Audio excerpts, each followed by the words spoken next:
오늘 이 본문의 말씀과 이 앞절에서 봤던 삭개오에 관한 내용들은 연결해서 볼 필요가 있습니다. 11절에 보면 그들이 이 말씀을 듣고 있을 때에 누가는 이렇게 얘기를 합니다. 그러니까 삭개오의 집에 들어가셔서 복음을 전하고 그리고 하나님 나라에 대한 얘기를 해 주실 때에 예수님이 또 한 가지 비유를 더하여서 이 말씀을 하셨다 그랬습니다. 그 비유가 뭐냐면 12절부터 나오는 그 비유입니다.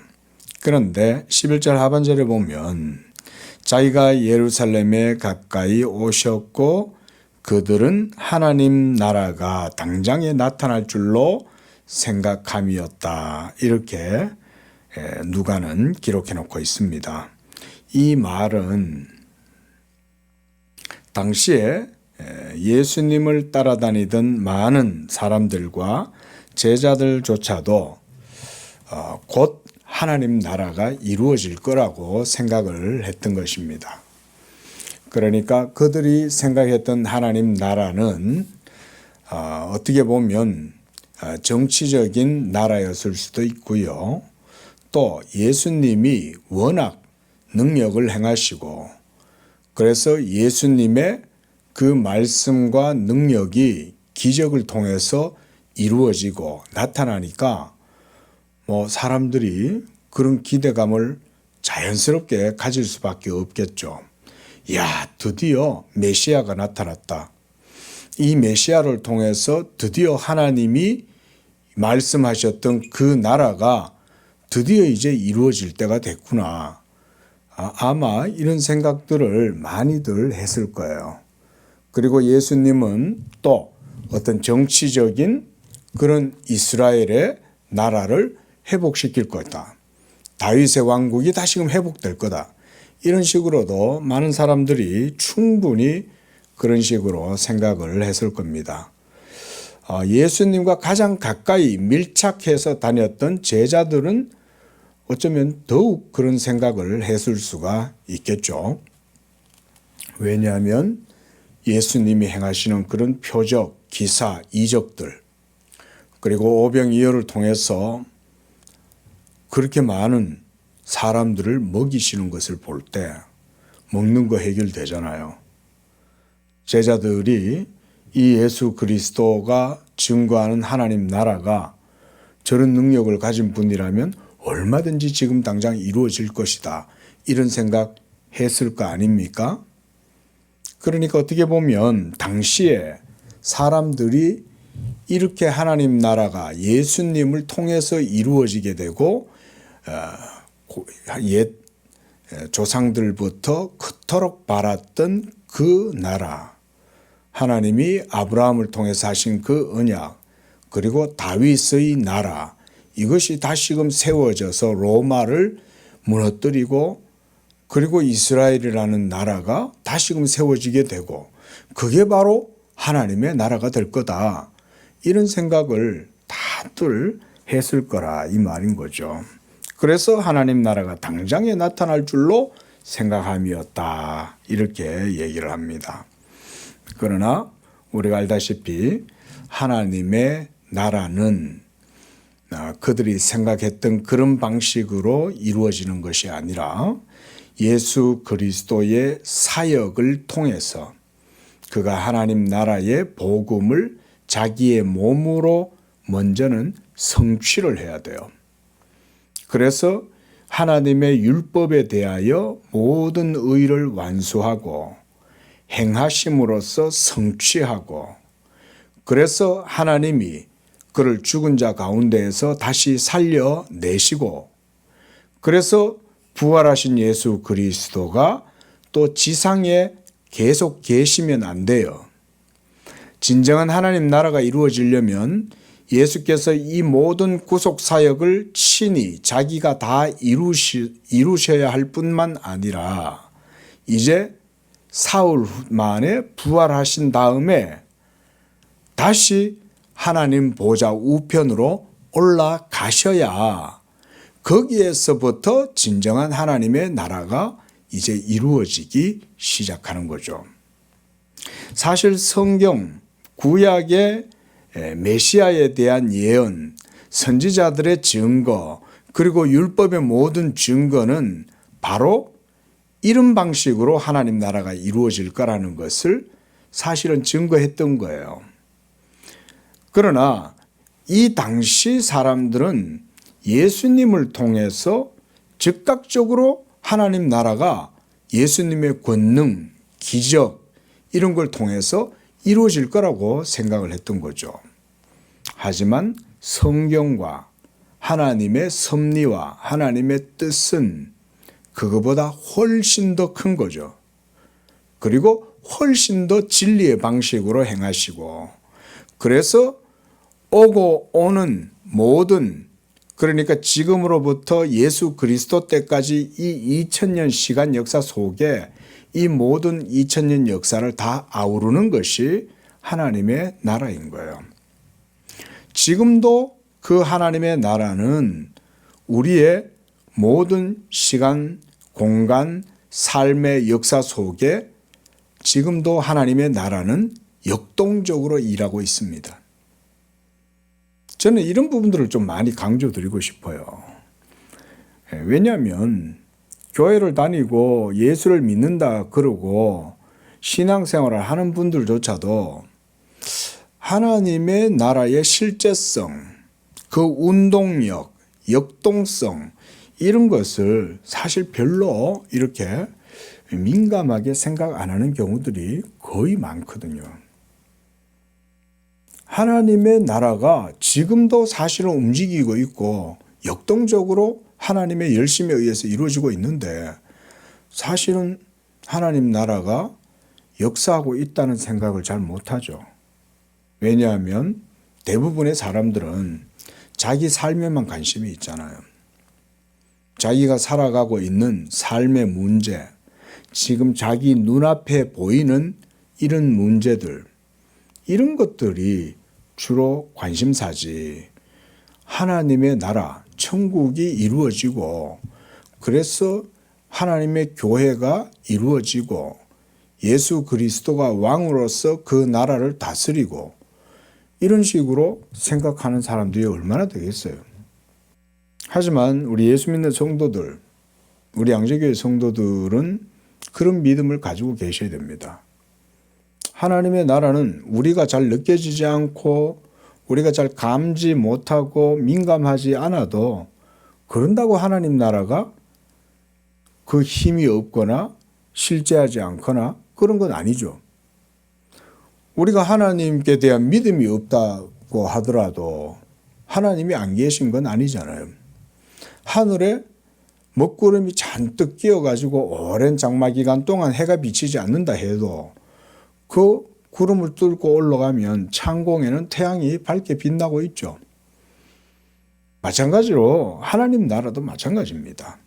지난 2000년 역사 속에 이 예수 그리스도의 복음이 전파되어지고 그 모든 역사 속에 하나님 나라는 계속 일하고 있어요.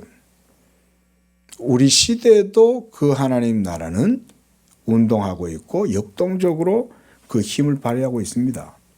우리가 그걸 잘 느끼지 못하고 인지하지 못해서 그런 거예요.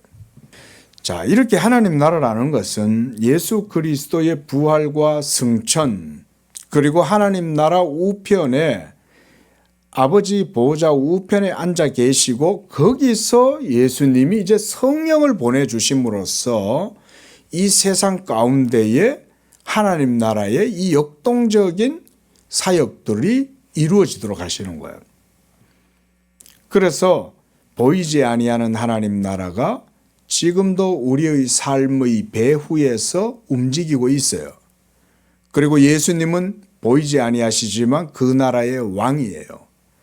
그래서 그 왕되심으로 지금도 이 통치를 행하고 계십니다.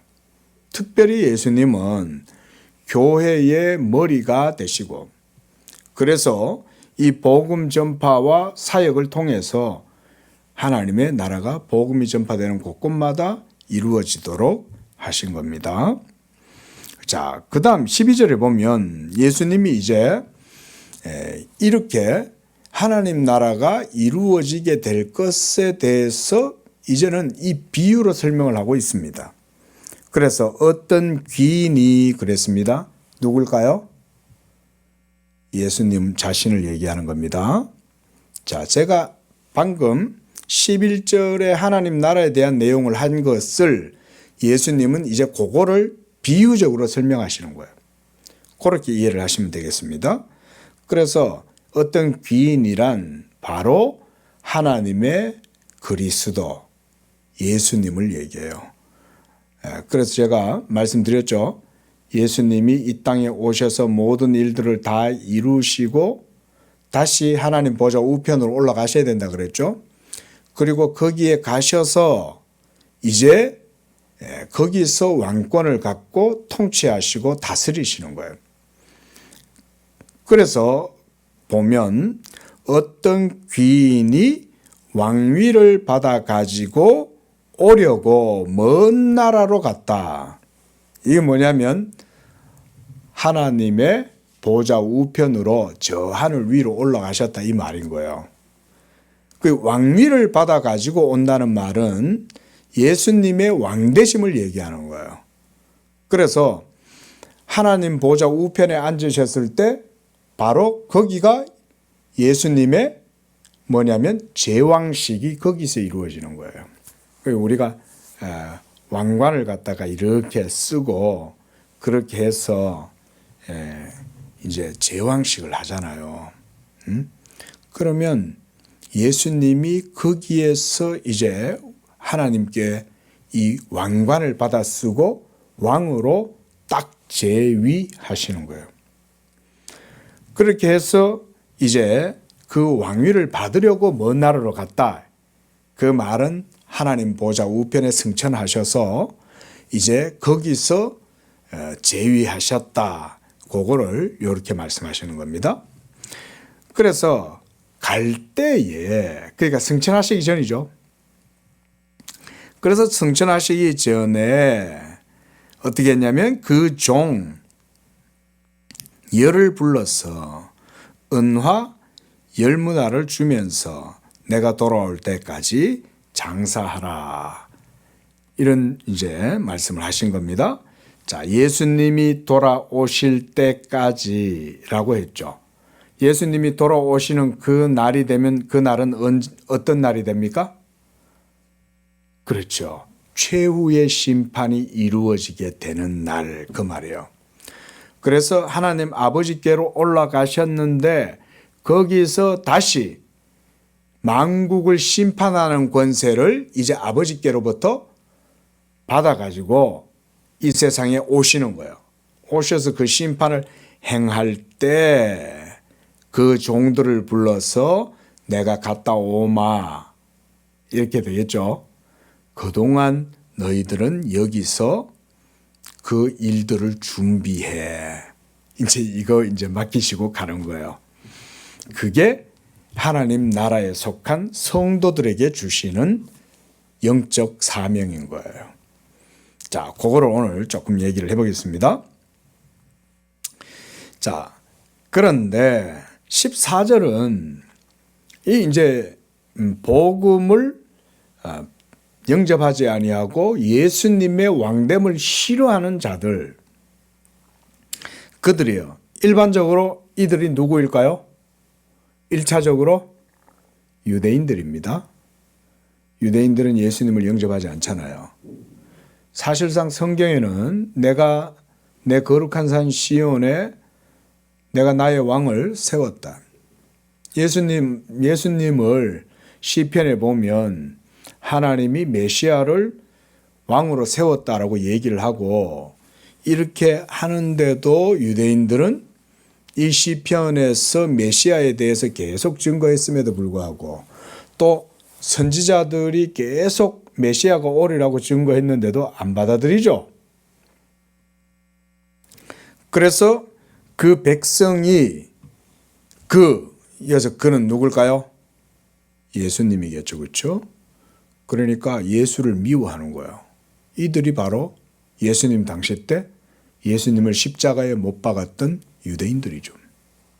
그들은 율법을 가지고 있었고 선지자들의 모든 예언서들을 연구하고 배웠지만 정작 하나님의 그리스도가 왔을 때 그리고 그가 왕됨을 싫어하는 거예요. 그렇게 해서 예수님이 보내신 사자들을 배척한 거예요. 뒤로 보내어 이 말은 그들을 외면했다 이 말인 거예요. 저리 가. 우리는 그 사람이 왕되는 거 싫어. 예? 그러면 여기서는 이제 사자들은 누굴까요? 바로 예수님의 복음을 전하고 말씀을 전했던 바로 제자들이라고 할 수가 있습니다. 그리고 요 예와 속에서는 제자들이지만 이게 이후로는 계속 확대가 되어서 이제 교회들에게도 맡겨지고요. 또 교회의 사자들, 목사들에게도 이게 맡겨지고요. 또 더 넓게 해석하면 예수 그리스도의 왕됨을 증거하는 성도들에게까지 이것은 동일하게 저는 주어지는 거다 이렇게 생각을 합니다. 그래서 그 백성들이 그리스도를 미워하고 그리스도의 사자들을 배척하면서 우리는 이 사람 나사렛 예수가 우리의 왕 되는 것을 싫어 이렇게 했다는 거예요. 그래서 예수님을 영접지 않는 거예요. 그래서 요한복음 1장에 보면 하나님께서 예수 그리스도를 보내셨음에도 불구하고 빛이 그들 가운데 왔지만 어두움이 빛을 미워하고 그 빛을 영접하지 아니하였다 이렇게 말하죠. 그런 것처럼 유대인들의 마음이 예수 그리스도를 영접하지 않는 거예요. 그리고 예수님이 자기들의 왕됨을 싫어하는 거예요. 그래서 이제 귀인이 바로 예수님이죠. 이 귀인은 바로 왜 귀인이라고 그러겠어요? 당시 유대인들한테는 배척을 당하고 멸시를 당하고 아무도 예수님을 귀하게 여기지 않았죠. 이사야 선지자에 의하면 누구도 이 여호와의 고난받는 종을 귀하게 여기지 않았던 거예요. 그런데 여기서는 왜 귀인이라고 그럴까요? 그가 이제 높임을 받았기 때문에 그런 거예요. 하나님이 그를 지극히 높이셔서 모든 이름 위에 뛰어난 이름이 되고 그래서 모든 무릎이 예수의 이름에 꿇게 하시고 그렇기 때문에 예수님이 가장 존귀한 자가 된 거예요. 그래서 귀인이라고 그런 거예요. 예수님이. 그래서 왕위를 아버지께 받아서 가지고 오는 거예요. 이제 이것이 이제 우리가 삼위일체론적으로 보면 삼위협약 가운데에 이루어졌던 그 신적 협약이 예수님의 십자가의 사역을 통해서 성취가 된 거죠. 그래서 아들은 아버지의 그 뜻을 자기의 순종을 통해서 다 이루신 거예요. 아들이. 그래서 우리가 수동순종, 능동순종 이런 말 하죠. 그러니까 먼저는 능동적으로는 율법에 대하여 적극적으로 율법을 행하시고 또 수동적으로는 그 율법의 고난을 당하시고 그래서 행하시고 당하심 이것을 우리가 적극적 또는 능동적 또는 포지티브 이렇게 얘기를 하고 그 다음 당하심 이것은 율법의 형벌을 우리 대신 예수님이 당하셔야 돼요. 그래서 이 두 가지가 다 있어야 돼요. 어떤 분은 이 능동순종이라는 것을 자꾸 부정하려고 그러는데 그것은 저는 교리적으로 잘못 이해했다고 생각해요. 그건 아니에요. 하나님의 율법 자체는 원래 행하라와 행하지 말라 이 두 가지 측면이 동시에 있을 뿐만 아니라 또한 그 율법을 완전하게 행할 수 있는 메시아만이 적극적이고 수동적인 이 순종을 행하실 수 있어요. 그리고 율법을 완전하게 행하실 수 있는 분도 메시아이고 그 율법의 형벌을 능히 다 담당하고 자기 몸으로 짊어질 수 있는 것도 메시아예요. 그러니까 기름 부음 받은 종 메시아 예수 그리스도 외에는 이걸 행할 수 있는 자가 없어요. 오직 하나님의 기름 부음 받은 그분, 창세전부터 하나님이 예비하시고 예정하신 그 예수 그리스도 외에는 이 하나님의 의를 이루고 왕권을 취득할 수 있는 이 아버지께로부터 그 왕권, 왕관을 받을 수 있는 자는 예수 외에는 없어요. 근데 바로 이 일을 하나님이 창세전에 삼위일체 하나님 안에서 신적 협약을 통해서 작정하신 거예요. 그리고 아들은 아버지의 그 뜻을 따라서 이 세상에 오신 거예요. 그 과정 속에 아브라함을 부르고 모세를 부르고 그 과정 속에 다윗을 부르고 이렇게 하나님이 예수 그리스도의 탄생을 준비하신 거예요. 그리고 때가 참에 로마의 아우구스투스가 황제로 있을 때에 예수님이 이제 유대 땅 베들레헴에 탄생하신 거예요. 그 영원하신 신적 작정을 이루려고. 그리고 아들은 그 아버지의 모든 일들을 자기의 순종을 통하여 다 행하셔야 돼요. 이렇게 행하심으로써 하나님의 율법을 완수하는 겁니다. 우리가 전문적으로 교의학 하시는 분들은 이걸 수법이다 이렇게도 표현을 하는데 한마디로 법을 행해서 이루시는 거예요.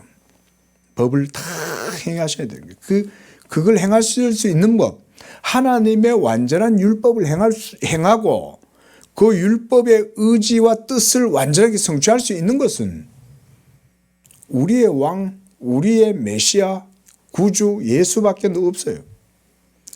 그리고 예수님이 그 모든 것들을 다 이루셨을 때에 이제 그가 먼 나라로 가시는 거예요. 아버지께 가시는 거예요. 그래서 하늘 보좌에 올라가셔서 아버지께로부터 이제 그 왕권을 받으시고 그래서 다시 돌아오신다 이 말인 거죠. 자, 이렇게 보면 예수님은 이미 하나님 보좌 우편에서 지금은 우주의 왕이죠. 지금 벌써 예수님 왕권을 지금 행사하고 계셔요. 자, 그러나 우리 인간들의 역사는 벌써 2000년이 지났습니다. 그렇죠? 그러니까 이거는 우리의 히스토리에 우리의 역사인 거예요. 그런데 하나님의 계시 때는 하나님의 종말론적 시간은 이미예요. 이미. already. 이미 이루어졌어요. 하지만 우리에게는 어때요? 아직은 아니죠. 그러니까 not yet이에요. 아직은. 우리가 이제 종말론에서는 이렇게도 얘기를 하죠. 자, 그러니까 이 already와 not yet 사이에서 우리는 아직 이 귀인이 왕위를 가지고 아직은 돌아오시지 않은 거예요. 이제 돌아오시는 그 때가 되면 이 모든 세상은 이제 다 끝이에요. 거기가 진짜 파이널, 완전히 마지막이 되는 겁니다. 그리고 귀인이 왕위를 가지고 돌아와서 이제 이 은화를 준 종들, 이들에게 준 은화, 이건 말하자면 달란트라고 할 수 있겠죠. 그런데 이 달란트는 하나님이 그들에게 주신 소명과 그 부르심과 그리고 그들에게 부르실 때 주신 은사예요. 자, 이게 뭘까요? 여기에 여러 가지 해석들이 있을 수 있는데 저는 이것을 비유적 간단하게 생각해요. 먼저 앞서 얘기했듯이 교회, 첫째는 사도들, 제자들, 예수님의 사도들을 의미하지만 사도들만 의미하는 건 아니라 그랬죠. 그 다음에 교회예요. 교회. 그래서 요한계시록에 보면 예수님이 사도 요한에게 patmos섬에 있는 사도 요한에게 나타나셔서 너는 편지를 써서 아시아에 있는 7 교회에게 이 편지를 보내라 이러죠. 그러니까 사도 시대 이후에는 교회들에게 이제 이 역할을 맡겨주시는 거예요. 그리고 교회뿐만 아니라 요한계시록을 보면 그 교회의 사자들이라고 그랬어요. 교회 사자들, 오늘날 누굴까요? 예, 교회의 목사님들이에요. 왜냐하면 이 목사님들에게 하나님이 무슨 문화를, 은화를 주셨다 그랬는데, 저는 이것이 뭐냐면 복음을 전하는 사명이다. 저는 이렇게 해석을 합니다. 물론 여기에서 은사 이러면 성도들한테는 그러면 다양한 은사가 있지 않습니까? 어떤 사람은 운동을 잘하고 어떤 사람은 음악을 잘하고 어떤 사람은 공부를 잘하고, 저는 그런 건 아니라고 생각해요. 예수님의 포인트는 거기에 있지 않아요. 이것은 하나님 나라와 지금 관련된 거예요. 그러면 하나님 나라에 있어서 제일 중요한 건 뭐겠어요? 복음 전하는 거죠. 그리고 성도들에게 있어서 그 복음과 함께 그들에게 주신 달란트나 은화는 어떤 것일까요? 이게 바로 믿음인 거예요. 저는 그렇게 해석하는 것이 이 달란트에 대한 종들에게 주신 그것이 가장 성경적으로 바람직하다, 그렇게 생각을 합니다. 물론 이 달란트를 이제 믿음이라고 했을 때는 그 믿음을 가지고 목사들은 하나님 말씀을 전하는 주의 사자들이지만 성도들은 또 각각 자기들의 어떤 생활과 삶 속에서 믿음으로 살잖아요. 그러면 그때 성도들 자신들이 가지고 있는 달란트를 열심히 사용한다는 의미에서 달란트다. 그러면 그건 저는 괜찮다고 생각해요. 왜냐하면 여러분들이 가지고 있는 어떤 달란트가 있다면 그 달란트를 활용하는 건 믿음으로 하잖아요. 여러분도 예수님 믿음으로 열심히 주어진 삶 가운데에서 여러분들의 전문 영역에서 여러분들이 가지고 있는 은사, 달란트들을 활용하시면 돼요. 그러면 믿음으로 활용한다는 측면에서 오늘 여기에 보면 열문화 받은 이 종은 열심히 해서 열문화를 남기잖아요. 이런 거예요. 저는 그렇게 해석하는 것은 바람직하다고 생각합니다. 그러나 기본적으로 저는 그렇게까지 넓게 해석할 필요는 없다. 그저 믿음이다. 성도들에게는 하나님의 아들이 다시금 오실 때까지 기다리면서, 예수의 재림을 기다리면서 이 땅에서 우리는 열심히 믿음으로 사는 거예요. 내게 주어진 삶의 현장에서 내가 믿음으로 행하고, 그러면 그게 주님이 인정하시고 받으시는 거예요. 특히 여기서 저는 사자들, 이 아포스톨로스, 이 사람들은 보냄을 받은 메신저들이거든요. 그럼 이 메신저들이 왕의 오심을 준비하는 메신저들이 할 일은 뭐겠어요? 왕이 오신다. 온 세상은 왕이 오면 다 끝난다. 다 심판받는다. 그러면 그 일을 전해야 되는 거죠. 그게 바로 받은 자기들의 문화를 열심히 그걸 전하고 행하는 거예요. 그게 바로 복음을 전하는 것이다. 그렇게 해서 그 믿음으로 행했을 때 사실상 목사님들도 믿음으로 하는 거예요. 그죠? 만약에 목사님들이 믿음이 없으면 복음을 전하겠어요? 당연히 믿음이 있으니 복음을 전하는 거고, 당연히 성도들에게도 믿음이 있어야 하나님 나라를 기다리고 그 소망 가운데 살아갈 수 있는 거죠.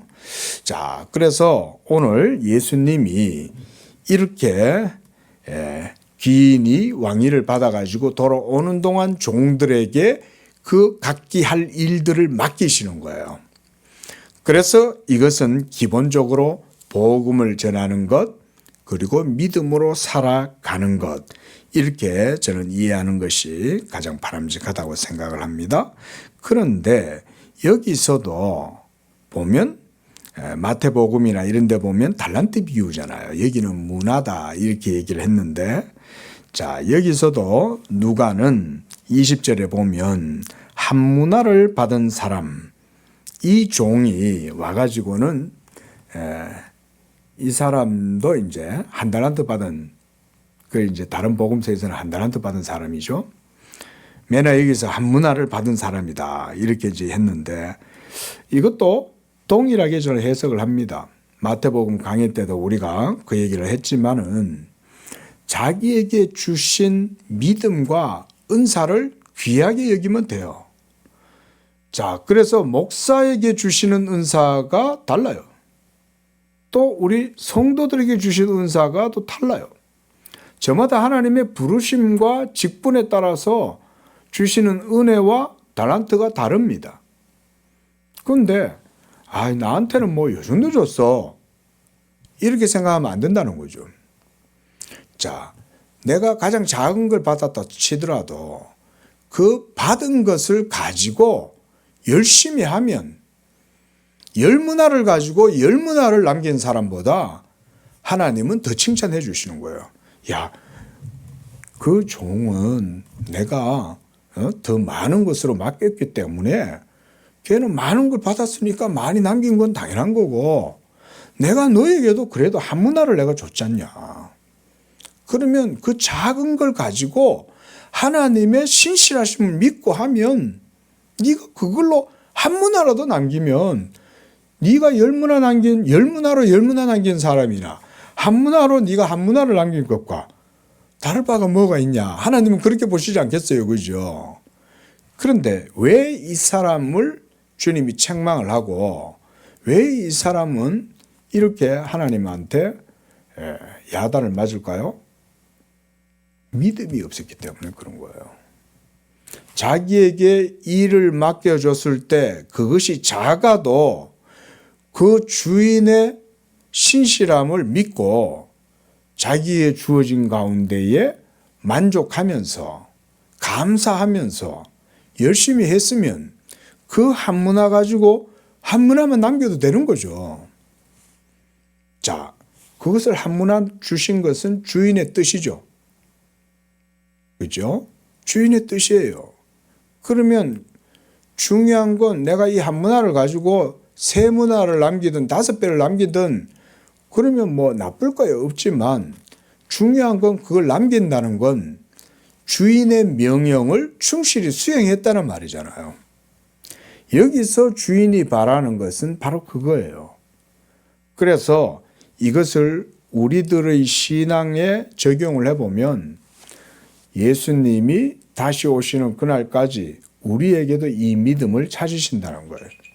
우리 성도들 각자 목사든 장로님이든 성도들이든 일반 성도들이든 간에 모든 사람들에게 각각 그 믿음의 분량에 따라서 주신 달란트가 있다. 그래서 주신 하나님께 감사하고 자기가 받은 것에 만족하고, 그래서 너무 하나님 앞에 욕심 부릴 필요 없어요. 주신 이도 하나님이시고 취하시는 이도 하나님이신데, 하나님이 그래 남 목사 너한테는 요만큼 내가 주는 게 내가 좋다고 생각해, 이러면 하나님이 그만큼 주는 거지. 그 이상 과분하게 내가 막 바래다가 하나님한테 이제 막 불평하는 거지. 왜 나한테는 요만큼밖에 안 줘요, 하나님? 자, 여러분, 하나님은 뭘 원하실까요? 조금 줘도 조금 주신 것에 감사하는 거죠.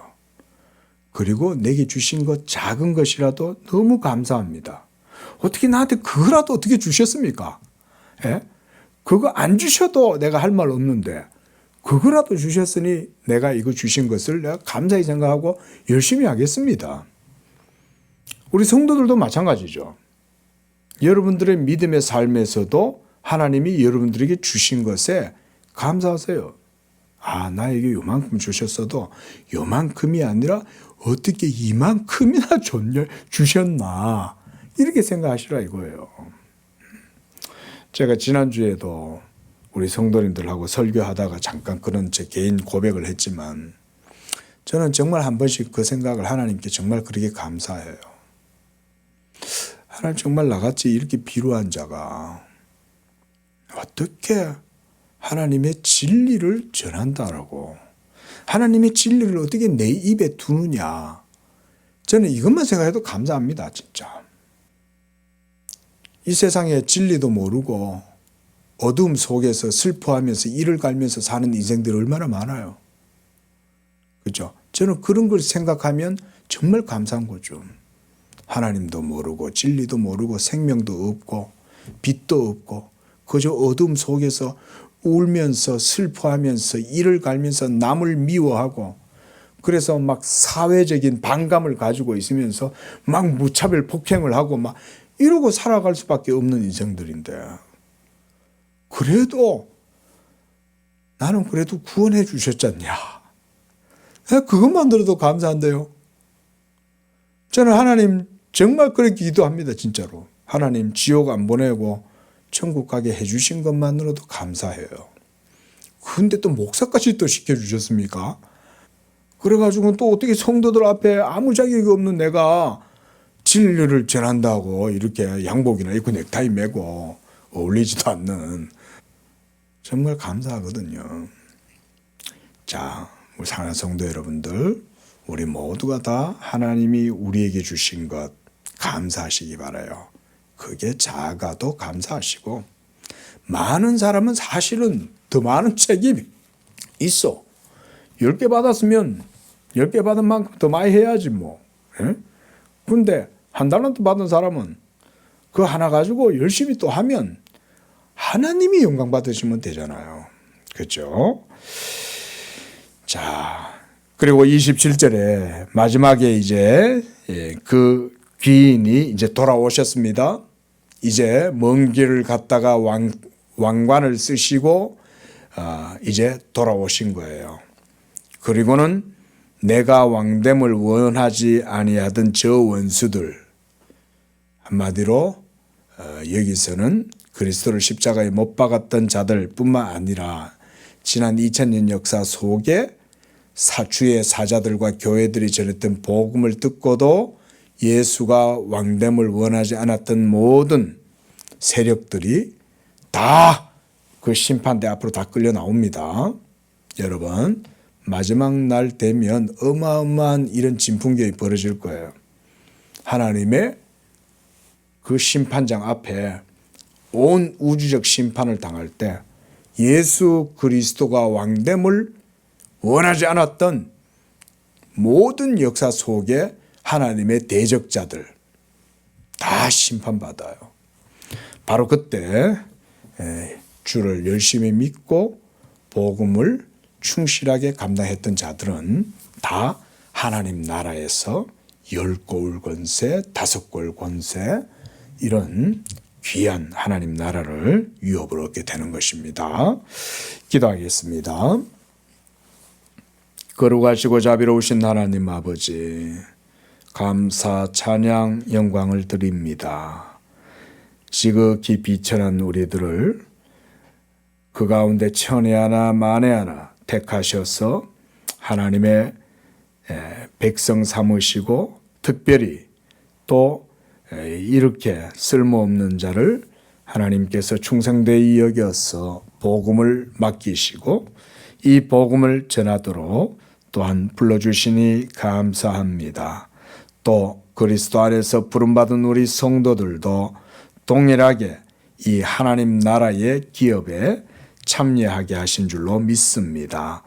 목사뿐 아니라 모든 성도들에게도 이런 하나님의 부르심이 있사오니 우리 성도들도 이 부르심을 따라 믿음으로 하나님 앞에서 열심히 살아서 모든 삶 속에서도 하나님께 영광을 돌리는 그런 우리 성도들 되게 하시고, 또 마지막 날 우리가 하나님의 심판대 앞에 다 섰을 때에 주님 앞에 잘했다 칭찬받는 그런 믿음의 성도들이 다 되도록 축복하여 주시옵소서. 예수님의 이름으로 기도합니다. 아멘.